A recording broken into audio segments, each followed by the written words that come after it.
You worked with more so. You worked with him in some singles stuff, but I want to talk about Chris Benoit. I know we talked about him earlier in his work with WCW, but he got to move from one company to another, and really Vince highlighted him as a performer and gave him the opportunity to get beyond that glass ceiling that we discussed before.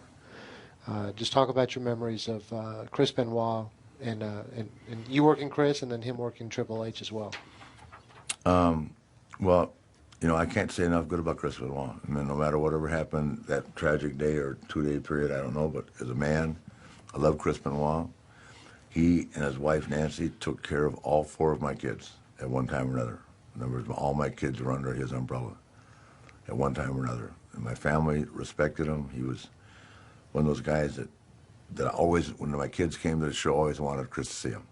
They always wanted to see Chris. I mean, there were some people that my kids came, they wanted to see. Chris was one of them. My kids loved him. Who wouldn't? I mean, and he brought, to me, Chris brought that intensity and work ethic that was, so missed, by so many performers. And whatever shortcomings that Chris had, and I think his shortcoming would be his ability to talk, and have that interview that matched up with his persona.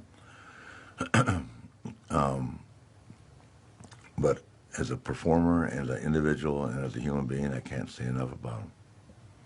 Great. And the match that he and Hunter and Shawn Michaels had on the same show that I was on with Rock, and it was the 20th anniversary. It was unbelievable, and the emotion of him winning the title that night, the sun in the ring and all that, which played over and over again during that terrible period. But it's hard for me, because the sad thing about this is that it went from everybody feeling bad about Chris to becoming, the company was really hit hard by it, and we were more scrutinized than ever for a long period of time again. Stuff like that just brings the roof down on us. But as a person still, I said at the Hall of Fame, I respect him. Something was wrong. Somebody that we'll never know. But you can draw 1,000 conclusions, but only 3 people ever know: Nancy, David, and Chris. Were you upset that your comments about Chris were removed from the DVD version of your Hall of Fame speech? I didn't know they were they? I didn't say anything to him. I just said he was a good guy.